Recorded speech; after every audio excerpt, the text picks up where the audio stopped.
things that I believe in, things that I believe and that I do. And obviously the games change a lot. I've been coaching 30 some years, guys, and been a D coordinator most of those years, and most of Division II, Division I for a few years. But there's no right or wrong, right? Again, you guys may have different ways to do things. Anytime you have questions, want to ask anything, even if it's off the topics of linebacker technique and drills, bring it up. Okay, we can hash it away and talk and get some ideas and try to help you out as much as I can. It's for you guys, right? You know, and maybe a lot of this stuff won't work for you, but maybe you get a couple little things here and there, and that can help you. Okay, everybody good with that? Can everybody hear me? Thumbs up or whatever. Go. You hear me loud and clear and all that, Tim? Yes, sir. Good. Okay. All right, here we go. I'm gonna show you, and I'm gonna show you a bunch of, you know, just drills that I do, you know, basic stuff from, you know, some footwork and you know, some good tackling stuff that's really changed a lot over the years. You know, some you know, just some everyday drills, some shock and separate, how we take on blocks, a little bit how we get rid of blocks, some drop stuff, footwork, maybe some game tape. So I'm going to show you a bunch of drills and all that. As long as I can figure my my huddle stuff up. I go to capture, correct? I believe. Or share screen, right? Yes, sir. Can you guys see it? Once I get it up here, I think. Can you see it? Yes, sir. We got it. Okay, I'm going to show you a lot of drills now. Some have been from, you know, most have been from the last few years. And I'll go over through how kind of, you know, how we've changed some too, and, you know, over the years. And again, anybody has any questions on anything, bring them up. Okay, now the first thing, you know, stance is a stance, right? We want a good, you know, linebacker stances are going to, you know, everybody's going to be a lot different depending on their build and size, you know, shoulder width, armpit width apart, toes straight ahead, knees slightly on the insteps, heels, knees and shoulders over the toes are big, keeping their heels slightly off the ground, grabbing the ground with their toes, a good power Z angle with their hips and knees and ankles, and head up. I don't care really in their hands. Some guys will have their hands on their legs. Some will have them to the side hanging. Doesn't matter to me. But this drill is a step replace drill. Now this is the first one we do. We do several different step replace drills. We'll do it in shoots. You know, if guys are standing up and they're too high, you know, we'll do it where they're reading the back, because we read backs the first couple steps. But this very first one, now a lot of this stuff, so you don't think I'm crazy, okay? Or and maybe some of you guys who have heard of it. This is all steps for really the game, the way the game's change. It's not, we don't see a lot of, hardly any more, you know, ISOs and downhill stuff underneath center. It's all, you know, shotgun, RPO, zone read, all that stuff. And so we call step replace almost all our step work. Some of this stuff I got when I was at Southern Illinois. We went and visited with Aranda, who's the head coach at Baylor. He was D coordinator at Wisconsin. Visited him a couple of days, got some good stuff from him. Got some stuff from Utah State, Stacy Collins, who said he came up to Alaska many, many years ago, you know, and kind of tweaked it. That works with us. Got some stuff from those guys. But when we step replace, okay, all of this first time, I'm just blowing the whistle. It just, I want a lot of reps. Now, when I first started doing this, when the game started changing 6-8 years ago, we came downhill a little bit, okay? And that's fine. They can get downhill a little bit. the places I've talked to, and some keep them flatter, some let them go downhill a little bit. I don't really care, but what I tell them, okay, is to make sure that they're not, if they're going forward some, because linebackers, some are more aggressive when they step replace, then they have to line up deeper. They might line up, well, some of my guys line them up 5.5, 6 yards, and so, because when we get downhill zone read, right, if it's not hitting the front side, A, B, C, it cuts back a lot. Some teams are different. Some like to cut back more.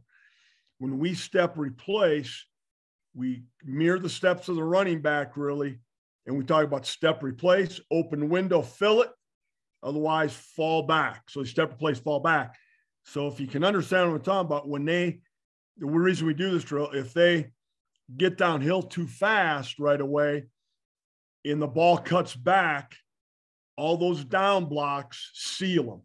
Does that make sense to everybody? If they get up in there too far, the ball cuts back, they can't fall back in the ball, and O tackles, guards will seal them on the down blocks, okay, on their chips and down blocks. Happens to us all the time. And hopefully we get some time to get some game clips, and I'll show you some different things, why we do it, how it works. But so we just want reps. Again, they may be downhill a little bit, but when we rep it, I like them as flat as possible. And they're step replace a million times, step replace. And then I'll tell them, I'll wave my hands, or I'll be standing there and I'm like a running back downhill, and then they get downhill. And that's all it is, okay? Different angle. Step replace, you'll see me here. I'll stand there and I'm just either staying hit or blowing the whistle. Eyes, they're focusing their eyes on the exchange. They mirror the steps of the running back, but they see the quarterback and the running back, and they track the ball. I mean, that's big. We tell them track the football. So they got to have great eyes. Eyes is so big. And then they get downhill. It's like the back's downhill, we're downhill, open window or fall back.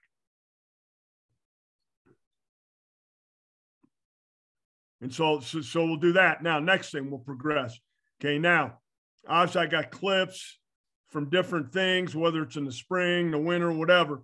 Now, okay, now I'm having to mirror either a coach's or that's one of my players' steps. They're just going to mirror the steps. Now, you're going to see the guy in the middle is an outside backer. Now, depending on if you're up on the line of scrimmage outside backer or you're out in space, which is the field guy, we talk about clearing the cleats. So inside guys step replace. Outside guys, when they step replace, it's a shuffle squeeze, which I'm sure you heard that. Serve, some people call it shuffle squeeze. Okay, or if they're out in open space, we call clear the cleats. Okay, if they're outside the box, clear the cleats. If they're 6, 7 yards, 5 yards off the ball out in space. And that's kind of what he's doing, just clearing the cleats. Again, seeing the exchange, tracking the football. So they're looking at the guy, they mirror the steps. When he's downhill, then they get downhill. Boom, tack the ball. And you're going to see, I don't like this. He had a false step. When they step backwards, false step. Okay, some did, some don't. That tells me their stance is shitty. If they're, and that split second can cost us. If they're stepping backwards, taking false steps, that means their knees and shoulders aren't over their toes, or they're too high. Too much weight on the heels, whatever it may be. They got a shitty stance. And that's the biggest thing to me about stance. All kinds of different stances, but when their footwork's shitty, usually it's because their stance is shitty. Okay, make sense? Yes, sir. Okay, now another way. Again, I got a bunch of different ways I do these step replace and clear the cleats. Obviously, there's a reason for all of it, but sometimes it's monotonous, so they're not doing exactly the same thing. Now, they're step replacing or clearing the cleats, and now it's like a lot of times it happens fast, right? They step replace, clear the cleats, boom, they're downhill. They see the open window, they see the back. And so, boom, they're going to, this one is just, they're going every 5 yards, like for 20 yards. Step replace to the right, downhill, attack, 5 yards. Step replace to the left, downhill, 5 yards, okay? Everybody got me? So, boom, step replace or clear the cleats, downhill, boom, downhill, just step play, boom, quick downhill. It's like they see the open window, they track the ball, they see the football. Okay. And that's another way I just started doing. I put that in last year because we do all those step replace stuff. We, where we just go sideways all the time getting reps, but we got to get used to doing that quick step replace, boom, and getting used to getting downhill and tackling the football right away. Okay. Any questions on our footwork? That's a main footwork we do. It's about 4 or 5 drills. Sometimes we do drills and shoots.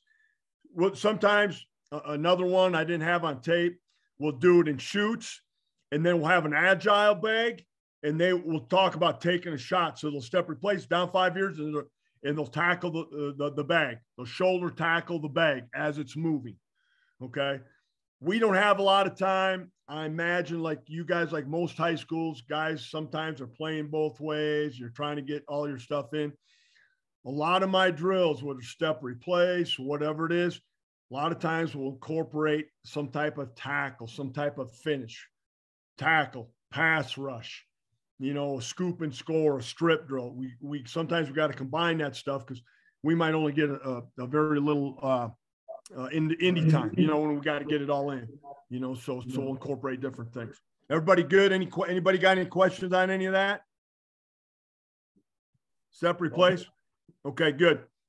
Okay, now here's just a little thing. I mean, you can look through it real quick. I just, last year I just put some principles, like tackling principles together, what we do. I mean, it's a lot of stuff. It's just little points and principles of tackling, and some reminders, okay? Always keep your head up, see what you're tackling. Neck neutral protects the head and neck. Closing space helps get in a positive tackling situation, okay? We talk about that a lot. The faster, too many guys want to dance and they're 5, 7, 8 yards away. They want to stop. Okay, we want to continue close space. When we don't, we get negative tackling situations, which means a negative tackling situation. I've studied tackling for years, guys, and I've kind of been back and forth, done different things. But I really like this new stuff I've been looking at, because if we don't close space, we might tackle the guy, but it's a negative tackle, where meaning they're getting positive yards. You tackle them, they're falling forward 3 yards because I was in a negative tackling situation. I didn't close space, or I didn't close space, so he continues to run 5 more yards and he's getting now 8 more yards. And so the faster we can close space between ourselves and the ball carrier, the better chance we get ourselves in a positive tackling situation. So we continually close the space. When you continually close the space, you limit options. Okay, and you limit yards. Okay, control your, understand your leverage. I think that's a big thing. Know where your leverage is, know where your help is. If you miss a tackle when you close, okay, you miss on your leverage side. Okay, I mean, and that's big for us because, you can't live tackle much anymore. None of us can, restricted. So you got to do, you can tackle all the bullshit, donuts and bags and all that shit you want, but tackling's gotten shitty. Look at the NFL, look at everywhere. It's shitty. And when you don't tackle live, it's going to be shitty, but it is what it is. We all got to adjust to it. So we have to find all these different drills and different techniques to try to help our tackling. But I'm going to tell you right now, we had 20 some missed tackles. The first 4 games, every game, we were over 20 some missed tackles. And I went to a live tackling drill. All the 2 deep got 2 or 3 reps, live tackle drills on Tuesday. And the second we did that, we cut our missed tackles down in half that first week we did it. We did it the rest of the season, cut our tackling down just by a live tackle. If you can do it, it's still the best way to do it. Okay. And then we control the direction, never give your running a 2-way go. Okay. Don't let him get head up. He's got to understand his leverage, whether it's a right shoulder, left shoulder leverage. Got to keep our leverage. Okay. Target and take a good path. Target and take a good path to the ball carrier. Maximize contact. Okay. Maximize. And I'm going to talk a little about how you maximize contact. Understand situation. the situation, straight ahead. When we straight ahead tackle, okay, and it's in a closed space, we allow them chest to chest. They uppercut, they run their legs through. Okay. That's a straight ahead tackle in closed space. Angle tackle, when we're coming, okay, at an angle, it's a near shoulder. Okay. Heads behind the ball, near shoulder, run through your leverage. We'll talk about it a million times. Run through your leverage. Run through your leverage. Then we have a side tackle. Side tackle, we will always tackle the legs. How many games you see on TV, NFL, whatever, when they tackle up high on the side, they get stiff arm all the time. We have got to run through the legs and tackle the legs on the side tackle. Unless the ball is near, then we want to punch. Okay, we want to try to punch the ball out as we wrap up because he can't stiff arm us, right, if the ball's on our side. Okay, behind, we talk about a tackle behind. If we're chasing a guy down from behind, basically we got to get him down, but we strip and we punch and wrap up when we come from behind, get him down. Okay, come to balance is just not, it's our turn for breakdown. When we come to balance, we close space. Okay, we just gear our hips down, tap our toes, shuffle, and then accelerate through. Come to balance. Okay, focus our eyes on the belt buckle or near hip. 3 to 5 yards. Start sinking your hips, shooting your, shortening your stride. Tap toe shim. I just talked about that. That's coming to balance. Strike with the near leg forward. Good base with a power step, hips over here. So when we right shoulder tackle, we want to try, and we do a lot of drills for this. You'll see some. We want to have that near leg, okay, slightly in front. That will go. I'm going to go back to that maximize contact. That'll help us maximize our power and our contact, okay, by having that near leg slightly forward. We're going to punch our arms, wrap, squeeze, effective pad level, hitting on the rise, and that'll maximize our power. Accelerate your feet through the ball carrier. But the last thing, I really believe half of tackling is toughness and a strong desire to get it done. And I really believe that. I mean, most of the time, my best tacklers were good wrestlers because they tackle all winter long. Because what is a double leg? Single leg, okay? I mean, in my experience, most of the best tacklers were wrestlers, and usually they're pretty dang tough if they're good wrestlers anyway. Just reminders. Some of these reminders I got had for a long time, old stuff from Bill Belichick. Don't always go for the big hit. Make sure you're sure tacklers. In open field, downfield, get them on the ground. Any tackle is a good tackle. Any tackle is a good tackle. Locate the ball when you're approaching the ball carrier. Take it away if you can. So the first guy, right, he's got to get him down. He's got to tackle him, but know where the ball is. So if you have opportunity, strip the dang ball. Always strike, okay, to knock the ball carrier back. In the piles back. Never assume that the ball carrier's down. Never assume he's down. Stay on your feet, okay? Get off blocks, get to the football. Take a shot when the ball is behind the line of scrimmage or when you think it's on the sidelines, wherever it may be, okay? And it's pinned on the sideline, side tackle, take a shot. And we're doing it more. I listened to Kansas State. Talked to Kansas State D coordinator for a while about some tackling. I really like what they're doing. It's pretty simple. Bottom line, taking a shot. Almost anywhere on the field, they say, as long as you see leverage. If you see your teammates coming and they got your opposite leverage, go take a shot. Maybe 5-10 yards downfield, right? Take a shot. We want to slow down too much and shuffle and break down, and we end up lunging and missing tackles, okay? That's the basic on that, okay? Anybody got any questions? Everybody good? Anybody good? Don't be afraid to speak up. Now, this tackle drill I really like. It's called the tag drill. Now, some of you guys will know this if you've been to the All Alaska camp, because when I worked at All Alaska camp, I'll do some of these same drills with those guys in my linebacker indie stuff. If I'm doing linebackers, I've done D-line before too, but it's called a tag drill. Now, it's you make a box. You see where the cones are at. Okay, you make a box. I mean, you can make as big as you want, usually around 7x7 the box, or 8x8. Some you make it bigger and smaller, but it teaches them to bring their hips and their feet when they tackle. Okay, and there's a guy at each corner, and the guy in the middle, and it's a competition deal is what I like too. You can do it with helmet, no pads, and that's what I like about it. I time them, competition, see how fast the middle guy can tag all 4 guys, and they can move anywhere in the box. But when they tag, they have to tag at the hip or below, hip or thigh, and they tag with their palms up, thumbs out, or their thumbs slightly up like this when we're punching or uppercutting. That'll help them bring their hips and their feet. When they do this shit, tag the shoulders and all that stuff, I hate it when I go watch practice of high schools or wherever. In 7-on-7, everything, okay, they're hitting a guy in the shoulder or whatever, and say, "Oh, I got him."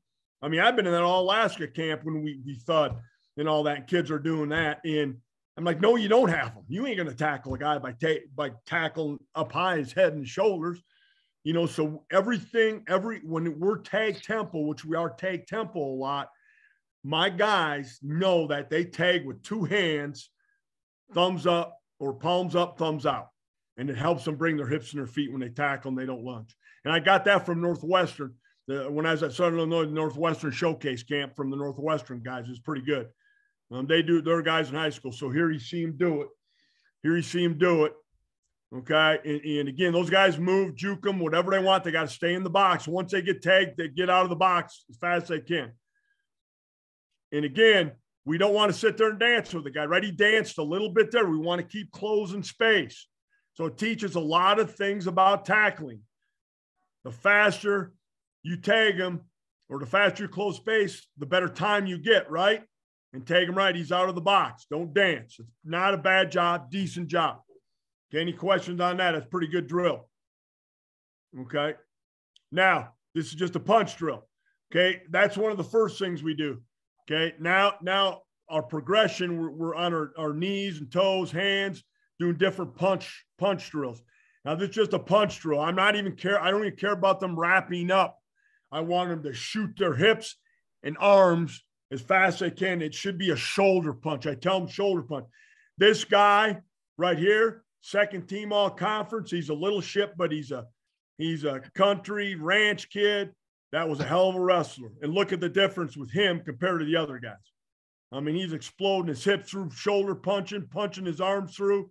Nice. And this guy's as strong as shit, and he's as soft as a damn pillow. I mean, not using his freaking, he just will not let it go, man. I mean, you want to punch your arms as hard and fast as you can and shoot your hips. Okay. Okay, here now next progression. Remember, we talked about near leg. Maximize your power. Now the near leg's up already. It's a right shoulder tackle punch. Obviously, when they're doing this, I want their shoulders square. He's turned a little bit. Shoulders going with the eyes looking at that hip right there. Eyes looking at that hip. Now, when you guys tell these guys to give you a look, you want to tell them to put their hands, thumbs like this, if you can see that, in front of their nuts so they don't get hit in the nads. All right? Tell them to cover their nuts up. You know, that'll help them so they don't get hit there. But we want to try to hit right into the thigh area. Okay, you watch this guy again. He's going to push off this leg and extend his hips and his leg. Pretty good. Now we're wrapping up. Punch, wrap. Punch, wrap. Pretty good. Pretty good job by this guy. I like it. And again, look at how soft this guy is. The guy can clean 340 and he is soft. Got some work to do. Okay, here's this guy again now. Now they're pushing off again. Now it's the other leg. Okay, now it's the other leg. Right shoulder punch. Beautiful. Pretty good. Pushing off that near leg. Fully extend and try to fully extend. And he does a pretty good. I see how he fully extends that hip and that near leg. It's pretty good. Drives through it. Okay, now we call it a choice tackle. Okay. And this is from I got a lot of this stuff from these NFL and other guys who've scientifically analyzed tackling. And there's a big 2 or 3 really long series of how they break this stuff down. And they showed NFL clips and all that. Now the choice tackle is, of course, he's head up. He's looking at the belt buckle.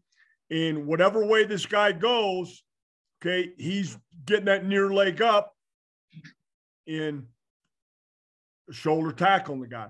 So obviously, if the guy goes this way, it'll be a left shoulder, left leg. He goes this will be right shoulder, right leg.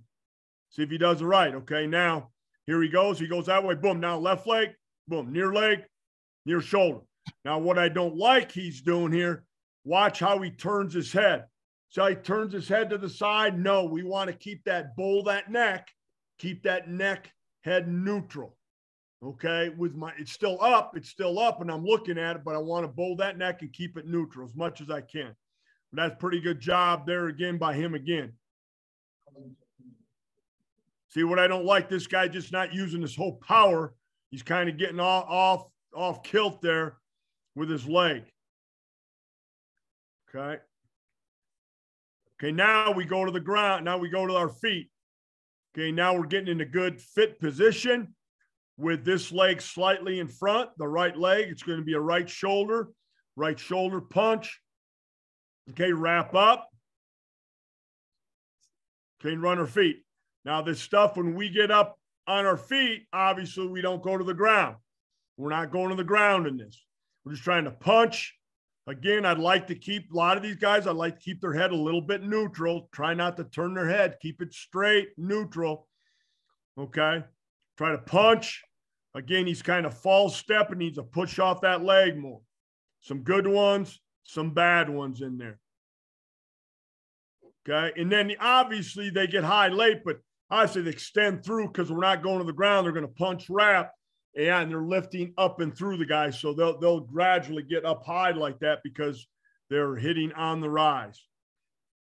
Okay, now just a different angle. This kid was a pretty good player too. He does a pretty good job pushing off that right leg, extending his knee and his hip right here, extending his knee and his hip.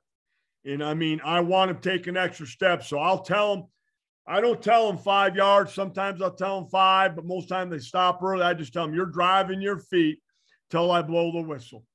I want them taking extra steps as much as they can so they're staying on their feet.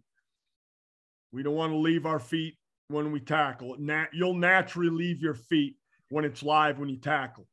When we drill, we want to try. I like really a lot of stuff where we just stay on our feet more, work on driving our feet. Okay. Okay. Here's I believe the same thing, another angle. Now their stances are getting too wide. I don't like their stances that wide. I like to get them up a little bit closer, just more a toe to heel on that. Okay, now here's one where, again, now it's a 5-yard tackle deal. We'll do a lot more of this, stuff like this as we progress. Will be more maybe a pregame, this and that. Now we're just tracking the hip, timing, just a punch timing type deal. So we're eyeballing it, trying to keep this leg forward. Boom, work on time. Now, I don't like he's too high. I'd like to see him hit a little bit lower. I'd like to see him hit a little bit lower and hit on the rise. Boom, not bad timing. Punch those arms, wrap up, near leg forward, run my feet. Okay, we good? Anybody got any questions? That looks good. Somebody got one. I can't hear you at all if you do. We're good, coach. Yeah, we're good. Okay, good. Okay. Okay, just a different angle here. They're just working on their timing. I mean, obviously, you're not going to go that slow to the ball carrier, but again, the drill is working on timing our punch. Right when you get there, boom, near leg forward, pretty good here, near leg forward, punch, shoulder punch, wrap up. Keep the head neutral. Another angle. I'm just giving you guys some different angles. There's another one. Timing the punch, having good eyes, tracking that near hip, having good eyes. Remember these guys, again, these guys are just walking, standing up, protecting their nads. Okay. Now we go to closing space, a couple different closing space drills. Okay, now we're just in a small area where this guy's going to run down these cones. When he gets here, he's going to go this way. The ball carrier's starting here, and then he's going to go. Staying behind the ball. We don't want this guy, and you'll see some guys, see how this guy goes straight? He kind of stays straight. We don't want him running to a spot because then he's cut back on all day. He's losing his leverage. He's going to get cut back. So he's running down straight at him, waiting for him to do that. That helps him stay behind the football. And now we're just a tag. There it is. There's a two-hand take, thumbs out on the hip or the can. Close space. I want to get in there as fast as I can. Here's another close space. Pretty good job. This kid there was a walk-on kid. Was a 3-year starter for me. Second in the conference in tackles because he did shit right, and he's tough.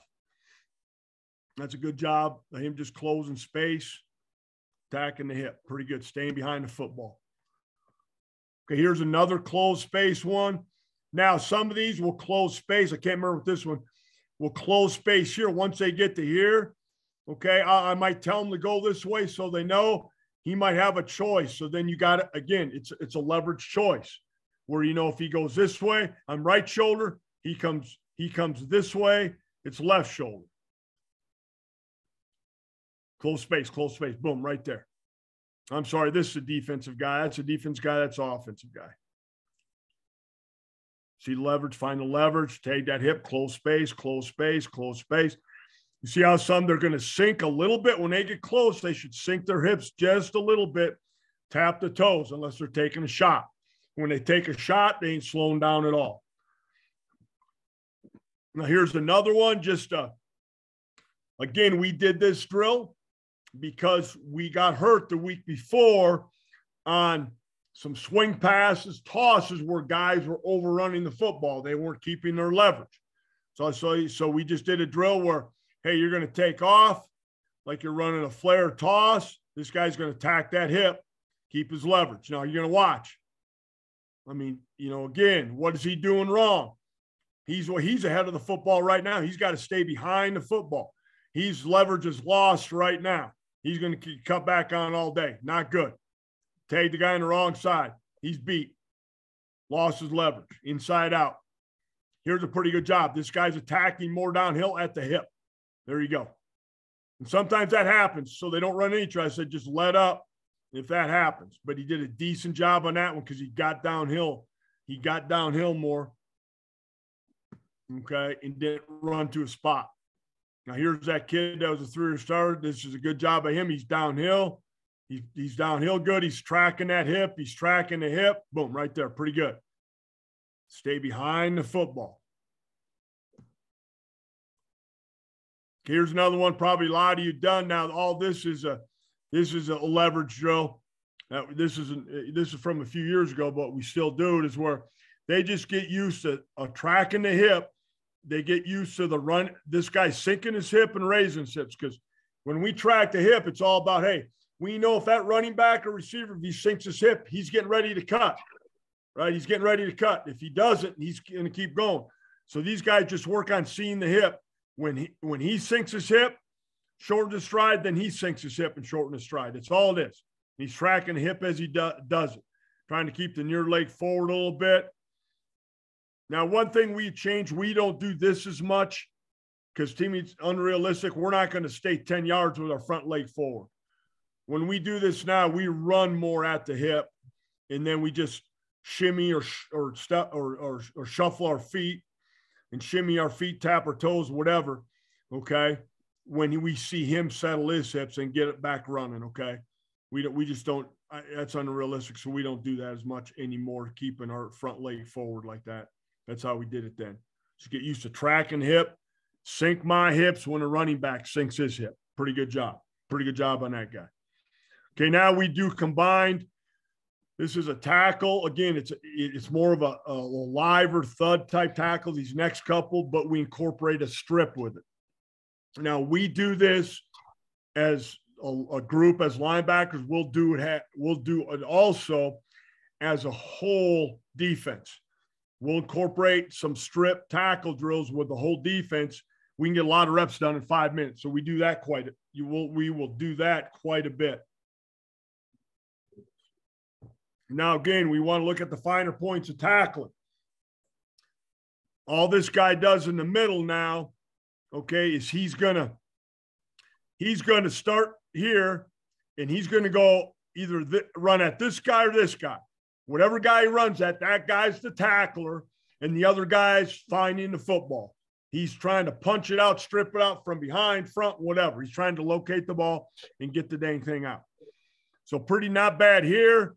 Ducked his head a little bit, but good collision. Right shoulder, he's wrapped, punch his arm.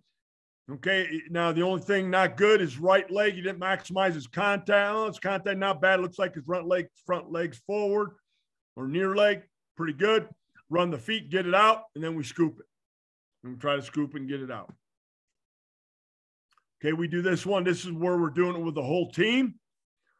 Okay, all we do is one guy. Okay, one guy in the middle.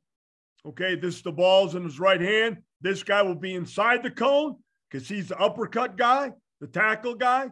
This guy will be outside the cone. So it's like he should make contact just a hair before the stripper. Just a bang, bang is how we do it. And it's full high tempo. We want to get a lot of reps in 5 minutes. So they get this, the ball's on the ground, they scoop. All three guys will sprint one way or the other behind. They will sprint. And it's we got to get him being violent and physical. And I tell this guy, and you'll see it here, I tell this guy, if he's physical with the uppercuts, he might knock it out with the uppercuts. Watch some of these guys uppercut. If they're physical, they might come and hit underneath the ball on the uppercuts.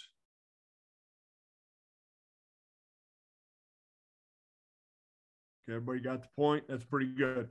Now, okay, that's a lot of stuff we do tackling wise. Besides, some live drills, we got obviously other drills. Or some we use the most. This is a press. This is now I'm going to talk about press. We shock separate. We do some ripping and running, some rip stuff, which is for pass and run. But we have to learn how to shock separate and get off blocks. Because the only way we can make tackles if we run by guys, see the football, or we get off blocks. And so we have got to learn to shock, separate, and get off blocks as fast as we can. And holding happens every play. The fat old linemen cannot move their feet. So what do? They hold. So holding happens every play. I never let my guys bitch about it. Okay, we are going to work our technique like crazy to try to decrease the holding, try to eliminate. You're not going to eliminate them, but we try to reduce as much as we can by great technique. So we just start on the ground, okay? And all we're going to do is 10 quick punches, okay? Just for them, it's just an eye thing, right? And speed thing. So boom, they're getting used to getting their eyes on where they're punching. They're locking out. They're hitting with the heel of their palm, the heel of their hand here, okay, the bottom of their palm, and trying to snap their wrists and lock those arms out, keeping the thumbs up, elbows in, hitting on the rise. Now, when I first start this, we just get head up. I'm just worried about just really punching quick, snapping the hips and the wrist, locking out, and just hitting them right in the chest. We will later on, I started doing this a couple of years ago, we'll get to usually our point will be shoulder and near breastplate. So we'll do 10 quick ones on the right with this right shoulder breastplate, and then we'll do 10 quick ones on the left. Okay. And here it is, just 10 fast. Now their fingertips go all the way to the ground. I want fingertips now. Fingertips all the way to the ground, and they're going 10 punches as fast as they can. Thumbs up, locking the arms out, hitting on the rise. Good technique. Okay. Now the next thing we'll do is we're teaching them a couple of these drills. We're teaching them how to use their hips. Okay. A lot of kids don't know how to use their hips. They're stiffer than hell. I'm telling you, I work a ton of high school camps, see it all the time. And the guys I get. So we got to teach them how to use their hips. So this one, yeah, our heels are on our butts. I like our toes curled up. I tell them, you're curled up like a cobra. You're curled up like a cobra. striking. So it's speed. Cobras are fast. They ain't slow. We're not rolling into shit. We're snapping our hips and our wrists as fat and hands as fast as we freaking can. Okay. And now we're extending our hips, try to get full extension of our hips. Okay. In our arms every time when we do this. Boom. Speed, speed. I tell them speed, fast as you can. Who's got the quickest hands? Who's got the quickest hip? Full extension of the hips. Now, a lot of time now we're doing it again. Now, a lot of times, I tell these guys, see how they're just act like you're pumping your arms in this a little bit, like you're running at a guy and all of a sudden, boom, you got to snap it. So they'll pump their arms a little bit, a lot of guys. Pump their arms and go. Hit on the rise, thumbs up, elbows in. Now, after the next progression is we grab cloth and get in a good fit. Okay, so their hips are locked out. They should be at about 45-degree angle, kind of like an airplane taking off. Okay, eyes up.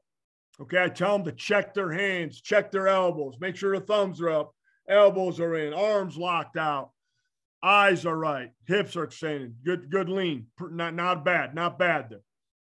It's all speed to them. I'm telling them, hey, speed, as fast as you can.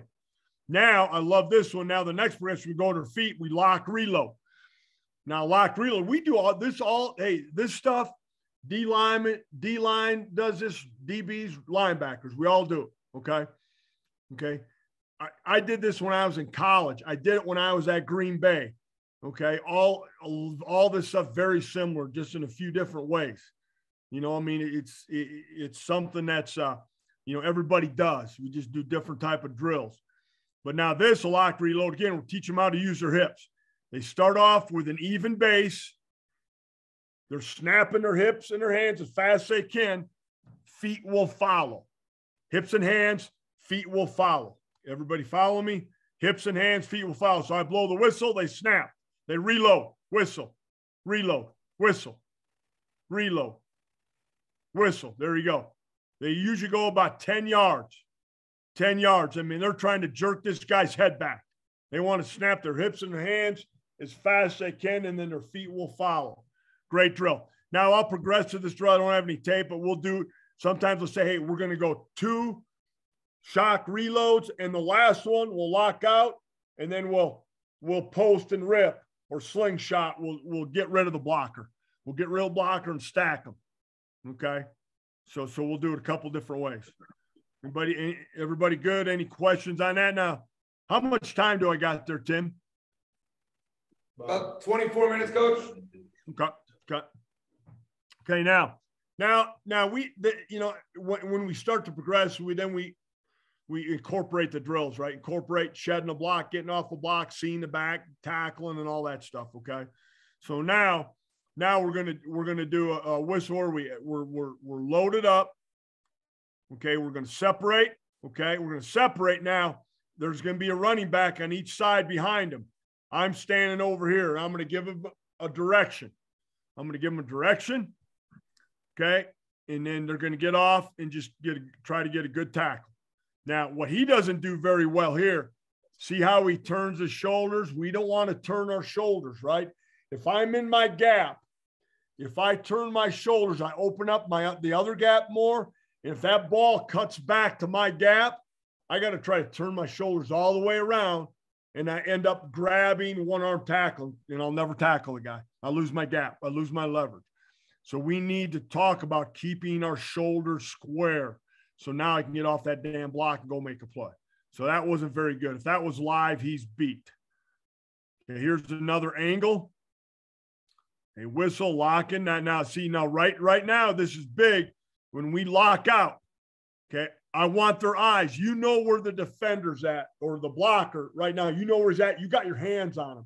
You got him locked out. Your eyes now have to get, okay, in your gap. Your eyes have to see your gap so you can see the ball carrier. So right now, okay, these guys, he's getting his eyes here. His eyes should be here. Eyes should be here. Now the ball's going away from their gap. Okay, now he probably throws a little too soon. Okay, when they see that back go that way, okay, they want to make sure they protect their gap. When they feel this back cannot cut back to their gap, then they're going to throw the guy down and away from their body.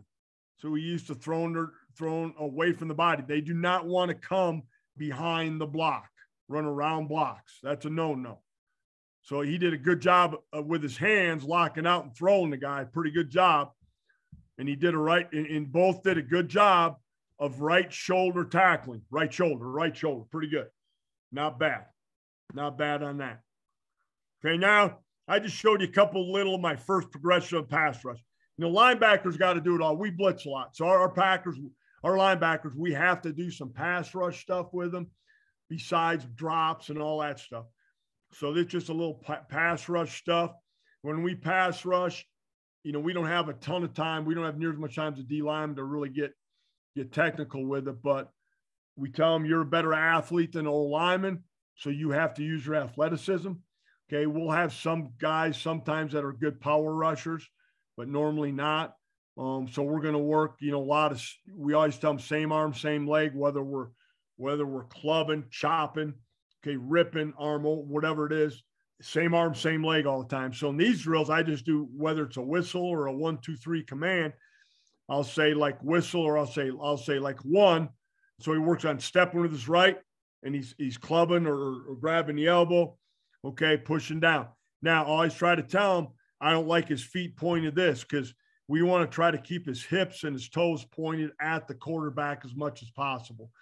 So he's turning his toes and that too much. The other guy's a little bit better. Okay. And then the second whistle, he just dipping and ripping. He's stacking them. When we rip, we want to try to almost get hip to hip. We want to be tight. If we get wide, he'll recover on us. We want to stay in our path as much as we can, hip to hip, and get behind him. Okay. Okay. Another one. Boom. Right, left. Okay. 1, 2. 1, 2. Okay. Decent job here on these guys both these two by keeping their hips and their feet pointing towards the quarterback. But make sure on that first step, you want to try to get farther in that first step like this guy. You want to almost get foot to foot, hip to hip. I mean, the best pass rushers, most of the best pass rushers in the NFL guys I had have a first big step. Okay, they want to get hip to hip on that first step as much as they can. Okay, so we want a big step, rip, stack. Stack right behind them. Stay hip to hip as much as you can. Okay. Okay, now we're going to work some drops. All we're doing on this, we're shuffling. Okay, I like to, normally we're lined up at 5 yards, so we're only dropping to 8 or 10. So we're only dropping 3 to 5 yards. And all we do this in pre sometimes. You do it as a warm-up. Okay, and all we're doing, okay, just shuffling the eyes on the swivel. I like their eyes on a swivel all the time. So they see some routes, receivers coming, see the quarterback, try to keep your shoulders pretty square. They go to cone. They're just, we call it a W drill, just a W drill. Try not to click the heels together, pad low down, knees and shoulders over the toes. This guy's clicking his heels together too much. And then we just drive on a football. We break on our right foot in that one. We will try to break off the right instep of our foot and drive to the football. Eyes on a swivel. Okay, he could go a little bit quicker, but we'll start off pretty slow when we do this. We'll start off pretty slow. Then we'll drive on the football. We're going to break on the inner half of our foot. We're going to snap our knee and our ankle in. Okay. Okay, now we'll progress to where now we transition. Now, when we get, if we're in an up position, we got a long ways to go. We got to open up and run sometimes. So in this, we'll do the same thing, but now we're going to open up and run a few steps, then transition into a shuffle and get under control. So a couple there, we get under control. Open up, run a couple under control. Open up and run, under control. Under control, squared up, eyes on a swivel. Eyes on a swivel. When we drew that drill almost every day, whether the guys do it on their own in pre, depending on the time we got, or we do it in a warm-up type deal, just good hip type of deal, getting warmed up too. And we'll obviously have a little more space. Now in this, okay, now this is our weave drill. Okay, all we're working on in this, I don't care how much depth they get back. It's all about the fast part of this drill is they're working their breaks. They're working, DBs call it the T-step. Okay, and all we're doing is we're getting a lot of reps driving, okay, off the inner half of our foot. We got more cleats in the ground. Okay, we're talking about snapping our knee and our ankle in, not rolling, snapping our knee and our ankle and snapping that off the ground like we're coming off a dang springboard. You know, we're snapping that right leg, snap it. He just needs to snap that knee and that ankle and boom, drive on the ball. Not bad, pumping his arms. He should be moving his arms more. Again, this part of the drill is slow. That quick break is fast. And we'll go from sideline usually to hash when we have a field. Breaking on the right foot. Now he's turning his shoulders too much. I like keeping square. They should be dropping at 45, breaking straight ahead. Dropping at 45, breaking straight ahead. This kid does a pretty good job. This kid right here, this kid started as a true freshman. He was a true freshman, started for him this year. This kid was a safety. Moving to linebacker the last 4 games, he had 9 sacks. He wasn't even coached, so I don't think I'm not even going to coach him. I'll ruin him if I coach him. He had 9 sacks in 4 games, so he's going to stay at outside backer. But he's real athletic. He can stick his foot. Texas kid, about 6'3", 220. Here's this drill now, okay? This is another drop drill I like. Pass drill is because we're working, again, we don't have a lot of time. We're working a lot of different things. Okay, we're going to have these 2 guys will be here. We're going to have a guy over here dropping. He'll drop to the middle. I'll be the quarterback. Some be the quarterback. They're just getting used to see that quarterback shoulder one way, hand come off, break on the football. So these guys are working on dropping, seeing the quarterback shoulder, hand come off. Okay, whatever way I throw the ball, that guy, again, I won't mess with him too much. He will break in front of one of these guys, catch the ball. So he's working on interceptions. This guy will become the stripper. He'll strip the ball. And then the opposite guy, or whatever he does drop, will be a scoop and score. So now you're working drops, interceptions, strips, scoop and score, and all that stuff. So you're working a lot of shit so you can get a lot of shit done in a short amount of time, incorporating this stuff. He sees it, boom, pick, strip, scoop and score. Okay, again, you don't have a lot of time. It's a great drill. Great drill to just work your drops, seeing the quarterback's shoulders and hand come off and driving on the football. Strips, scoop and score. Pretty good drill. Okay, now another everyday deal. Now I could show you this. I've done a million clinics and showed a bunch of bag. Everybody's seen hoop drills, bag drills. We do bag drills, hoop drills with pass rush, strip finishes, tackle, a lot of different finishes. And usually we'll do hoops or bags almost every day with incorporating some stuff. Reads are another thing we'll do. Now, these are reads. And when we do our reads, our keys, we do cones for quite a while. And then we may incorporate guards, okay? But I'm sure you guys list some offensive guys. Like our offense, like everybody we play, they're not just pulling guards anymore. All zone schemes are becoming gap schemes, and they're pulling tackles, they're pulling centers, they're pulling everybody. So why read the guard? We've always read the backs. Since I've been coaching, I got that from the Chicago Bears a long, long time ago. We like reading backs, tracking the football through the guard, right? So if we see a team pulling their guards a lot, we'll throw guards in here so they get used to seeing the guard pulling.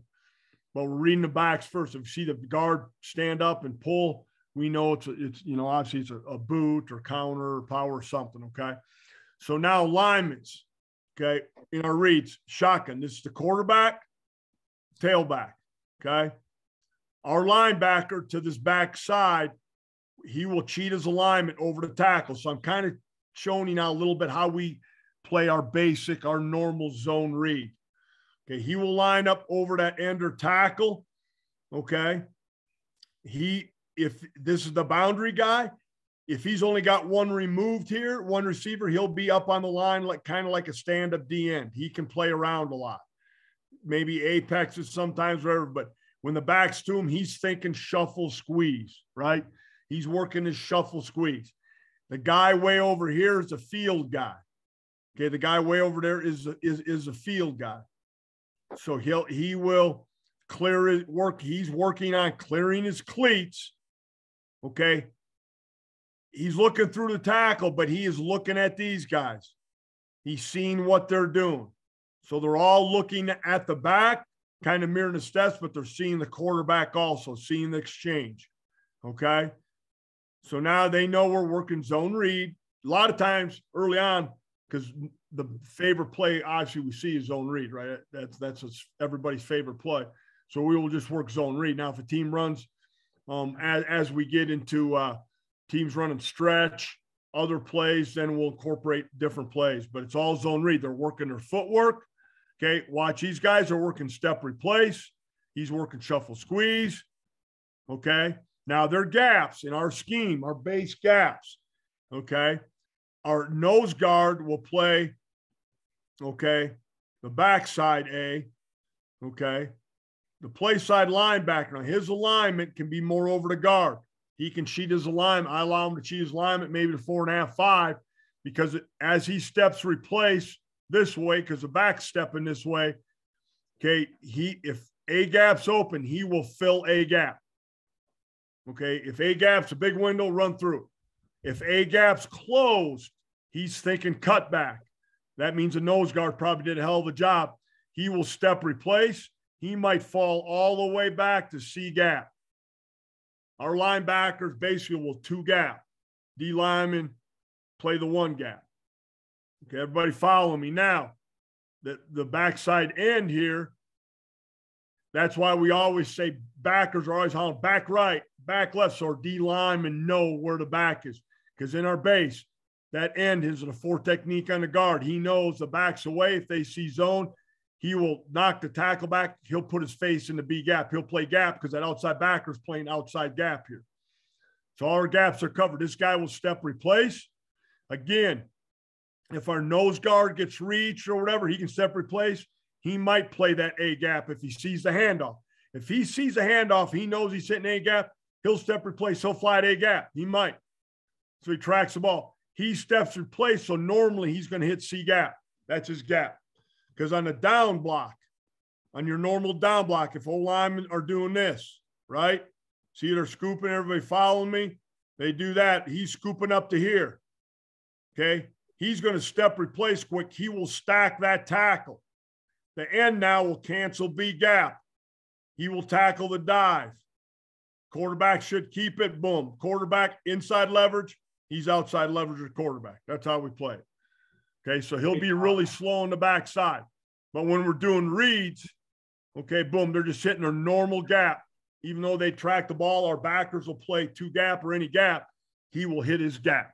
Those are his gaps. Todd, I got a question for you. Yeah. Hey, when you're teaching their fits, obviously on these different types of run plays, are you just teaching like hard flow and fast flow, or how are you getting them to? I mean, what's your process for getting them to fit correctly? Well, the back, so they know it's all zone, okay? But so you're saying like if we're working reads where there's zone, there's stretch. Oh yeah, you've got a normal flow of a game where you've got gap, inside zone, outside zone. Yeah. Are they? How do you organize? And you're right. We talk about we talk about fast flow and slow flow. You're exactly right. But because we're reading the back scale, we're only working about 3 or 4 different angles. Okay. And so the zone angle, if he stays flat, we're staying flat. We're not attacking the line of scrimmage because, like I said before, if we attack the line of scrimmage too hard, he cuts back, we're out of it. We're going to get washed. Okay, we're getting down blocked. Okay, we're getting down blocked. And so he's going to step replace on that. Now, let's say we look by the level of the backs. A lot of, even in college, not everybody, but still probably 80% will give away zone and stretch, fast flow and slow flow, because if the back is close to the quarterback and he's a yard behind the quarterback or a yard and a half or whatever, it's zone. They're not running stretch. It's zone. So we kind of get a pre-snap indication. Now, when the back is flat, and then there's a tight end over here. Hey, probably stretch. That's a fast, full type play. And so pre-snap, I'm telling the guys, we're talking all the time. We're saying, watch zone, backs deep, besides right and left. Hey, back's flat, watch stretch, back's away from the tight end, whatever it is. So now if we fast flow it, right, let's say we fast flow it, he is now, I don't want him just running outside because he'll overrun everything still inside out. So if it fast flow, he is still right here. He's still step replacing and shuffling. You know what I mean? He's still step replacing, shuffling till he's even with the ball. Then he can go. Then he gets downhill if he sees an open seam. Hell, sometimes these guys, I tell them if they see an open seam right away, just hit it. He might see a stretch. He might see a stretch on. He might get downhill and run right by the guy. Now yeah, go ahead. Do you have him shuffling on that outside stretch? Do you have him shuffling downhill at 45? Downhill more. I like everything kind of on that type of play downhill more. Now, we don't do a good job. We do see stretch, don't get me wrong, but we don't do a great job yet of getting downhill like that when we see an open window attacking it. We think we've got to be the force guys sometimes, or inside guys. We'll overrun it sometimes. You know what I mean? We're ahead of the ball right now, I guess my point is, see that? And so we got to be a little bit slower. We got to know to shuffle probably. And then once he starts getting head, now we can get to his inside hip. Okay. And really we change that. Now this guy's got to go. I tell this guy, most people don't run a stretch read. If they do, very seldom the outside backer can do it. This guy, when he sees that, this guy's hauling ass downhill and he's trying to get over the top of these linemen. And then he gets vertical. And he has got to freaking haul ass. He can't shuffle squeeze. So if he sees what we usually tell him, he sees that running back turn his shoulders and run, he's going. He's going. And really, right now, the zone, the power, it's all the same path to us, really. There's not a lot of different in the shotgun. Then you got stretch. Those are the main two plays. Now, teams will run like same side power counter. Well, they'll do this. Okay. Now we'll see that, and they'll pull guys. If he sees that guard, he will fast flow over the top. That's when we get guards in there. He'll fast flow over the top, then he'll get downhill. Right. Hey, Coach, just this pistol alignment mess with you at all? Yeah. Pistol, we don't get a pre-snap read, right? Okay. Yeah, so our offense went a lot of pistol. And you're right. Offenses will try to dick with you. They'll try to pistol. And what we do, so we defensive wise, we call if we see shotgun, because it's an indicator, right? You know, and I know, Tim, you do, and a lot of you guys do the zone read and all this stuff. Guys will do a same side zone out of shotgun and do that some, but they just do it every once in a while to keep you honest, right? It's not the same thing. So they'll go to pistol. Well, now pistol, instead of us calling all our blitzes and fronts and different things we do to and away from the back, we go all field boundary or strong weak. We can't go to and away from the back, obviously, because it's pistol, right? So it'll change your game plan a little bit. There's no doubt, you know. And personally, I'd rather see shotgun than pistol, because shotgun to me is they determine what they're doing most of the time. You can kind of get an idea, you know. So that's us. Okay, good. And then I don't know if that answers your question, Gail. And you know, I mean, I'm really simple with that, Gail. Man, we just mirror the steps of the back, and so when you get the counter look and you're taking you've mirrored that with your footwork, that little side bounce. Because that'll look like a zone. That'll look like a zone. They'll still step replace, but understand when they step replace, it's almost a read step, right? They're step replace, mirror in the back, but they're looking at this exchange. They're tracking the football. Now, hopefully, like that 3-year starter, he was really good. He'd see that guard pull right now. He'd holler, pull, boom. He'd be over the top right now and then vertical. And so he'd be letting this guy know, you know what I mean? Sure. So that was good. But yeah, they're going to mirror the steps, but they're not going downhill. That's why, I mean, I did this years ago at Shatter. I mean, we started not going downhill because they were doing counters on us because we were, you know, I'm an aggressive guy. We were aggressive as shit. We were flying downhill and shit. We were overrunning everything because offense started changing. So we had to change. So whether they run a zone or counter, if he's flat, we're still being slow and flat until that back declares, till he attacks that line of scrimmage. Then we're getting downhill, running through open windows if we see him, or you know, we're falling back. We call falling back, you know, for the cutback or whatever. So, I mean, that's kind of how we do it. It's pretty simple, you know. I mean, I'm sure there's more we could explain and talk about. But I mean, that's it. But I don't know what you're seeing, Gail, and you guys. I mean, you know, at our level, everybody's pulling. I mean, they're pulling tackles all the time, centers. They're pulling everybody. So to me, reading the guard is kind of crazy anymore because I listen to our old friend OB talk at CU, and he's never a gap scheme guy. All their zone is A gap, and when they zone, they're pulling centers, tackles, guards. I mean, that's what everybody's doing. They're pulling different people all the time. So I don't know. You guys pretty good on that. Now here's another way. Now, okay, here's again to the other side. They adjust their alignment. He's going to cheat his alignment out because he's C gap. He'll be a little deeper, a little slower because he plays again. He's playing the cutback or inside leverage of the quarterback. And we got our outside back out here clearing his cleats, playing the quarterback. This guy is a little more freedom because he has no option, right? The option's away from him. So he's an A gap player to fall back or step replace, fall back. And then we'll see this. People in the zone dick with us all the time because, you know, once people know how you play the zone, right? They're scheme you up on their blocking scheme. A lot of teams will start doing this. They'll base block our D end out. So obviously this guy now, boom, he's a gap player now. All right. So now the end becomes outside gap player here to C gap. He becomes a B gap player. Now, again, it could be the running back cutting back on that B gap. Could be him cutting back, or it could be him going here and a quarterback keeping it. But he just got B gap. He's going to square up in B gap, locate the football, right? See that exchange and play it. And when his eyes are good, he can do it. But they're just filling their normal gaps when we do the reads. And again, it's just footwork. We're working footwork in the reads. Okay. Any other questions on that? Anybody got? Here you can get. I always like to see a little bit of game tape so you can see some good and bad, kind of what we expect here now. Okay, now this is. And some things will come up. Okay, now the back's here. See, his alignment's tighter. He's deeper. See it? He's tighter. He's deeper because he got the back to him. Okay, now this guy, he's got one removed. He can be up a little bit tighter. He comes up there late. Okay, now this guy, we're in 4. This guy's showing, but he's probably, his alignment's not great. I think he might be backing out. He's a little too tight for me. But obviously, when they throw RPOs, where are they throwing RPOs? To the back, right? Most of the time, almost all the time. If he's not, they'll see that he's not, he won't do the exchange. You know, he'll just turn and throw it. So this guy, I tell too, if the back's away, he can be a little bit tighter. The back's to him now, he's got to be a little slower, be out here, clear his cleats. So he's in the window of those RPOs to number 2.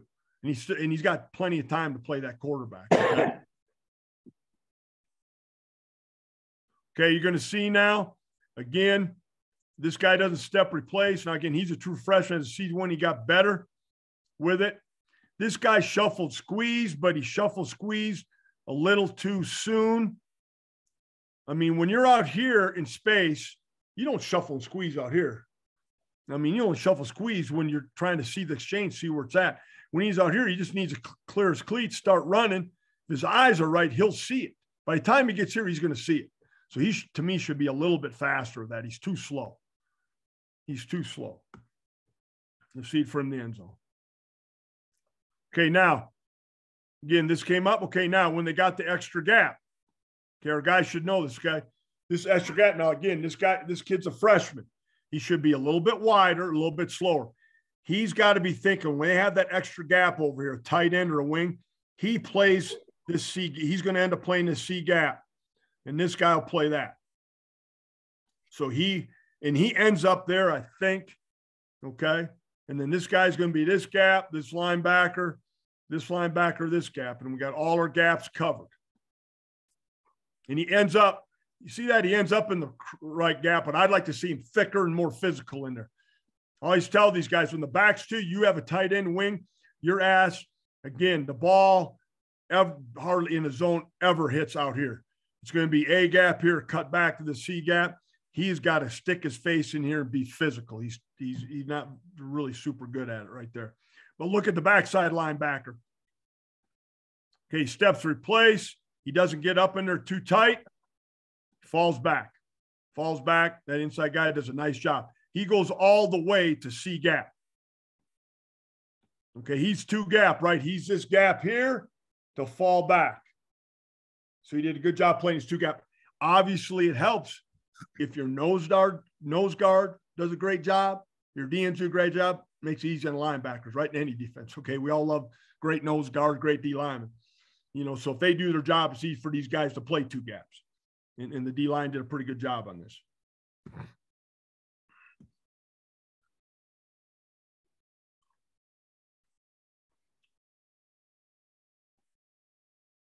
Okay, now see the backers should be adjusting.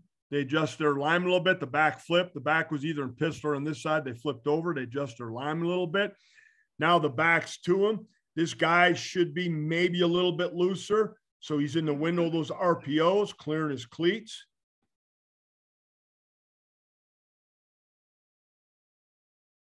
Okay.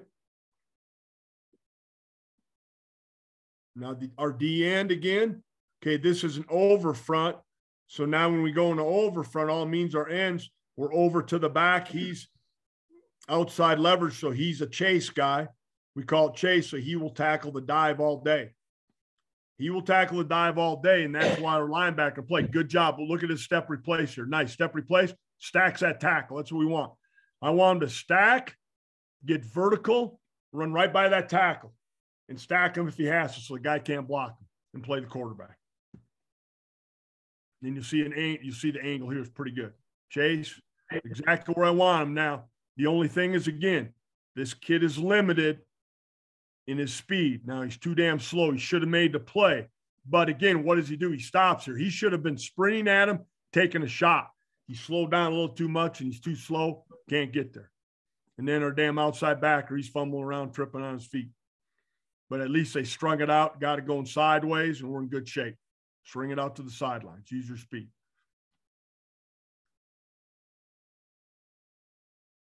But that's how we played. Again, outside backer didn't do a great job either. Should have ran by the guy.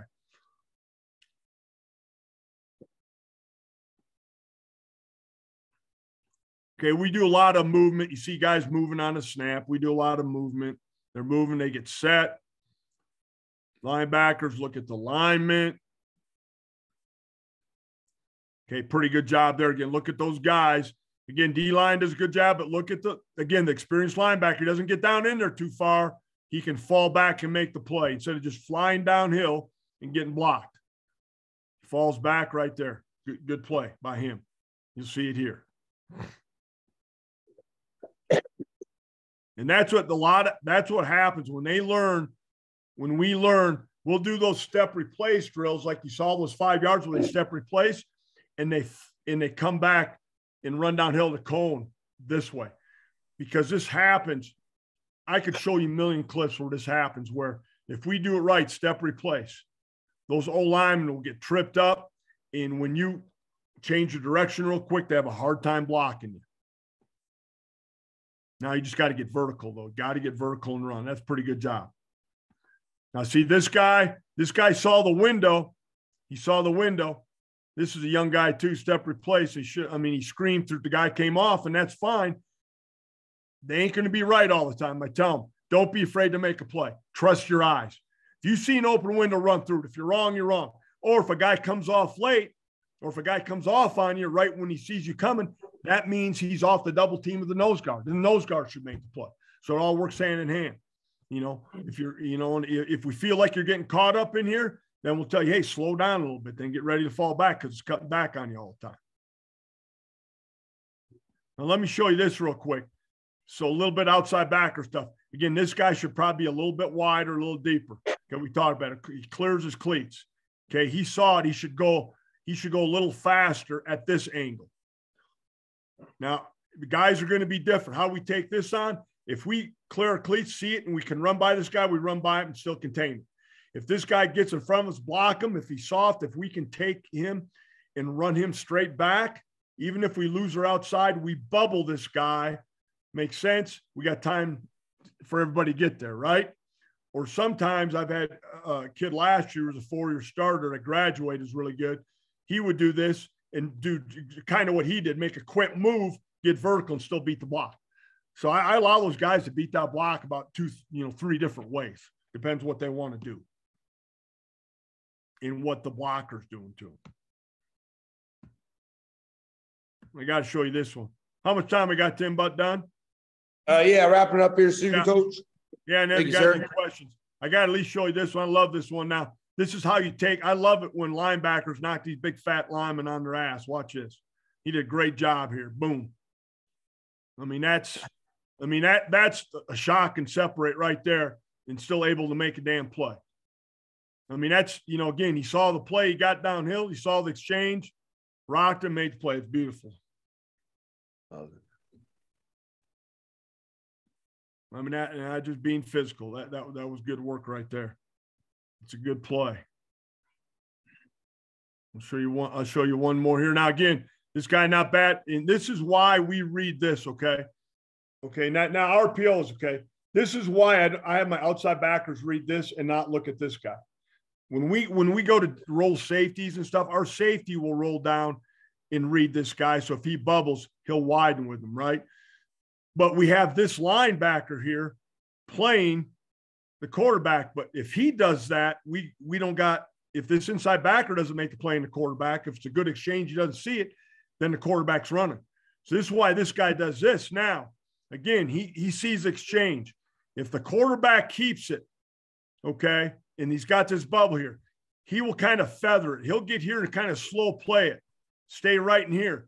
If the quarterback usually declares pretty quick, that quarterback declares, he'll fall off on him. If that quarterback, if he feathers it and that quarterback turns and throws it, he can still get flat and make that play if he does a good job. So he can play both, okay? And that's why I don't like him flying out on that damn, like a lot of people do. They have him read that guy and fly out there. I don't want to take him out of it. Again, linebacker, here's a good step replace. I believe it is, and fall back. He's downhill a little bit too much, but it didn't matter. He fell back. He still was slow making the play, though. He couldn't good. See how these guys get downhill too far? Watch it. See this? See how you got pinned? Okay, yeah. That's an example of guys just getting downhill too far, and then they get just shielded. They can't fall back on the cutback or the quarterback.